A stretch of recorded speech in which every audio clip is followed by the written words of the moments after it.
क्या माहौल है सर? कांग्रेस के पक्ष में माहौल है। क्यों? एक तो केएल अग्रवाल की जो छवि है, दूसरे जो उपचुनाव हो रहा है अभी इसकी कोई ज़रूरत नहीं थी। जनता ने 5 साल के लिए कांग्रेस की सरकार को चुना था, 5 साल में चुनाव होना था, लेकिन ये चुनाव जनता के ऊपर थोपा हुआ चुनाव है। तो जनता अच्छी तरह समझ चुकी है कौन क्या है। ये झूठ और सच्चाई का चुनाव है, इसलिए आज कांग्रेस का माहौल पूरे क्षेत्र में है और सिंधिया जी को भी जनता समझ चुकी है।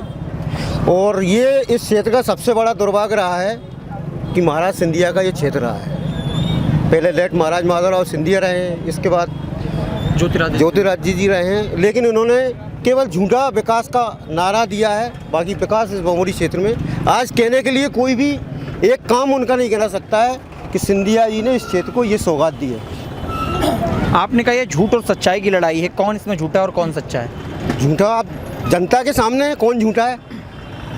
जो 5 साल के लिए चुने गए थे वो जनता को अधबीच में छोड़ के अपने कर्तव्यों का दायित्व ना निभाते हुए और जनता को छोड़ के और दूसरी पार्टी में अपने स्वार्थ के लिए चले गए। लेकिन वो तो कहते हैं हम जनता के लिए गए हैं। नहीं, क्या जनता के लिए? तो आप अभी चुने हुए विधायक थे, क्या ज़रूरत थी? आप विधायक थे, आप ऑलरेडी विधायक थे, आप मंत्री थे और उसी से त्याग पत्र दे के फिर आप विधायक का चुनाव लड़ रहे हैं। विधायक थे ना 5 साल के लिए, फिर क्या जरूरत आ रही? वो तो यूँ कह रहे थे कि आपकी पार्टी कांग्रेस पार्टी कमलनाथ सरकार उनकी सुन नहीं रही थी, किसानों की सुन नहीं रही थी। ऐसा कुछ नहीं। जिस दिन वो गए हैं उसके 15 दिन पहले तक आप कमलनाथ की तारीफ कर रहे थे, मन से उनकी तारीफ कर रहे थे। सिंधिया जी ने उनके 15 दिन पहले प्रमाण पत्र स्टेजों से बांटे हैं किसानों के कर्जा माफी के और तारीफ करते थे, और 15 दिन में ही ये खेल हो गया।